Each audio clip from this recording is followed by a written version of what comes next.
नमस्कार दोस्तों, मैं हूं दीपक खताबिया और आप देख रहे हैं MP44 न्यूज। इस वक्त की सबसे बड़ी खबर आ रही है मनासा तहसील से, जहां पर पार्टी से बगावत करने के लिए मंगेश संगई ने 25 तारीख का ऐलान किया था कि 25 तारीख को फॉर्म भरेंगे और पार्टी से बगावत करेंगे। लेकिन इस वक्त की सबसे बड़ी खबर आ रही है मनासा से, कहीं ना कहीं कमलनाथ जी से उनकी बात हुई, किस तरह की चर्चा हुई है। हमारे साथ में फोन लाइन पे जुड़ गए हैं कांग्रेस नेता मंगेश संगई। मंगेश संगई जी, स्वागत है MP44 में आपका। जी नमस्कार। मंगेश संगई जी, किस तरह की आपकी प्रदेश पूर्व मुख्यमंत्री कमलनाथ से बात हुई है? आपके साथ में नीमच प्रभारी नूरी खान थी, जिलाध्यक्ष अनिल चोरचा थी। किस तरह की आपकी बैठकों का दौर चलता रहा घंटों, उसके बाद में किस तरह का निर्णय लिया आपने पार्टी के लिए? देखिए, इसमें सारी स्थितियां तब उत्पन्न हुई कि जब कांग्रेस का टिकट वितरण की जो स्थितियां बनी और हमारे यहाँ सारे मापदंडों को ताक पे रखते हुए टिकट वितरण कर दिया गया। जहां एक और स्थानीय की बात की गई थी, जहां से लड़ा है वहीं पर उनको टिकट दिया जाएगा। ऐसी स्थितियों में जो 3 बार लगातार चुनाव हार चुके थे, ऐसी स्थितियां जब थी और उस प्रत्याशी को कांग्रेस ने अपना उम्मीदवार बनाया, तो ऐसी स्थितियों में एक विरोध के स्वर जो आपने भी देखे थे, हजारों की संख्या में लोग इकट्ठे हुए थे और उसमें पुतला दहन भी हुआ था।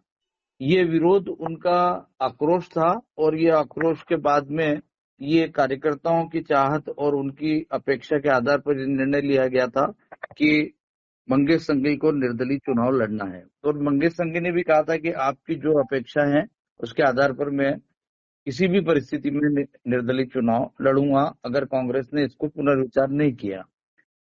पुनर्विचार के लिए भी इसको रखा गया और उसके बावजूद ये स्थितियां बनी कि निर्णय वही रहा।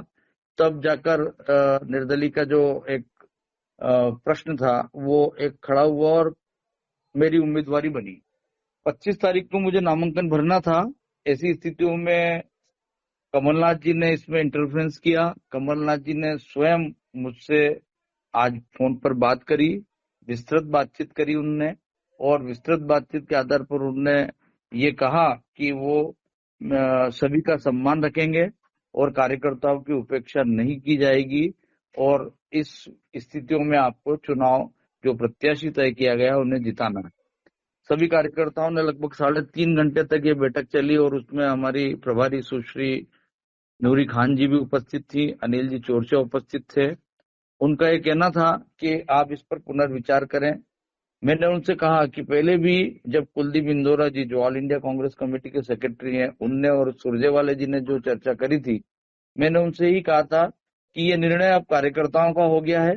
ये चुनाव कार्यकर्ताओं के सम्मान और स्वाभिमान का चुनाव है और जो कार्यकर्ताओं की जो अपेक्षा है कि स्थानीय उम्मीदवार दिया जाए, इस अपेक्षा का ये चुनाव है। इन परिस्थितियों में मैं अकेला निर्णय नहीं ले सकता, मैंने उनसे अस्वीकार किया था।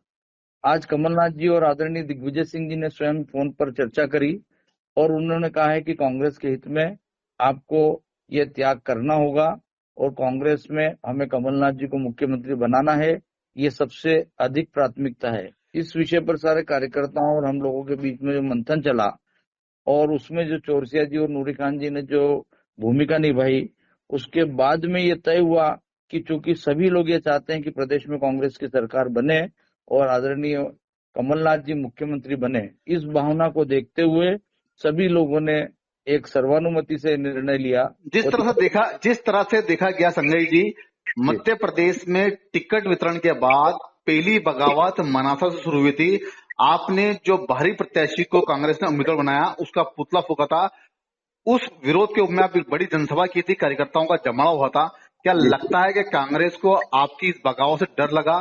क्या लगता है कि स्थानीय प्रत्याशी को अब लगन लगा के मैं यहाँ से हार जाऊंगा? क्या लगता है कि कमलनाथ जी ने आपको भोपाल बुलाया था लेकिन आप भोपाल नहीं गए? आज भोपाल से कमलनाथ जी का आपका फोन आता है, तो किस तरह का आपका निर्णय है? क्या लगता है कि कांग्रेस को आप मजबूत करेंगे, वापिस सरकार कांग्रेस ही बनाएंगे?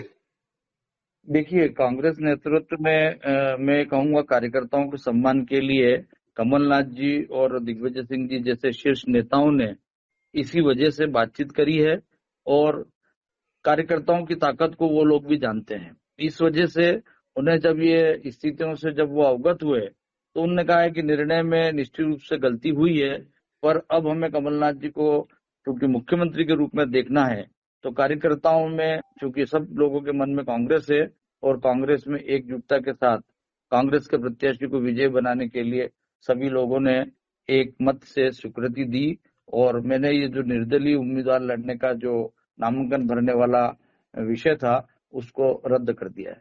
आपके साथ में भी सैकड़ों कार्यकर्ता थे, आपके साथ में भी मनासा से कई उम्मीदवार, कांग्रेस के उम्मीदवार थे जो आपके इस जंगी ऐलान में आपके साथ थे। कहीं ना कहीं उन जो प्रत्याशी थे मनासा से, अगर उन लोगों को भी, क्या कमल जी ने उनसे बात करी है, अगर आपके सहयोगी अगर आपका साथ नहीं देते हैं तो क्या लगता है कि कांग्रेस वहां से कमजोर रहेगी? क्या एक बार फिर जितने भी प्रत्याशी चुनाव मैदान में थे क्या वो कांग्रेस साथ देंगे?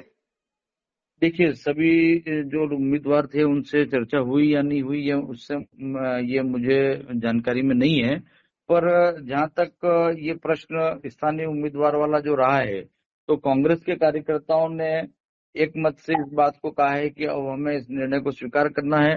मतदाताओं में निश्चित रूप से स्थानीय उम्मीदवार की जो अपेक्षा रही है वो बड़ी मजबूती से रही है, इसलिए कांग्रेस को बड़ी मुस्तैदी के साथ और बड़ी शक्ति के साथ कार्यकर्ताओं को काम करना होगा, तभी हम यहाँ विजय प्राप्त कर पाएंगे। तो क्या लगता है कि अब मंगे संघई की टीम और जितने भी उम्मीदवार थे मनासा के, अब वहां से पूर्व मंत्री नरेंद्र नाटा का साथ देंगे, कांग्रेस को विजय बनाएंगे? क्योंकि देखा गया है कि वहां पर कहीं ना कहीं बड़ी बगावत हुई थी। क्या लगता है आपको? मुझे लगता है कि कार्यकर्ताओं ने जो एक मत से राय बनाई है तो हम सब लोग एकजुट होकर अब कांग्रेस को विजय बनाने के लिए संकल्पित हैं और हम सब लोग इस दिशा में काम करेंगे और कांग्रेस को विजय बनाएंगे।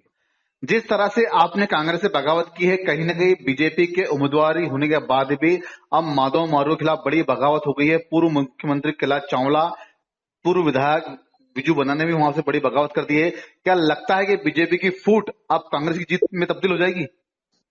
देखिए, बीजेपी में बहुत भारी फूट रही है पिछले कुछ दिनों में, क्षेत्रीय चुनाव में भी आपने देखा होगा, और इन सब चीजों का लाभ कांग्रेस को निश्चित रूप से मिलेगा क्योंकि बीजेपी की जो स्थितियां बन गई है वो अगर उम्मीदवारी करते हैं तो हमें निश्चित लाभ मिलेगा। तो ये थे हमारे साथ में मनासा से फोन लाइन पर मंगे संगई, जिन्होंने साफ कहा है कि अब वो बगावत नहीं करेंगे, कांग्रेस का साथ देंगे, कांग्रेस की सरकार बनेगी, स्थानीय प्रत्याशी जो भी हो हमें उसको जिताना है और प्रदेश में कांग्रेस सरकार बनाना है। आप देखते रहिए MP44 न्यूज।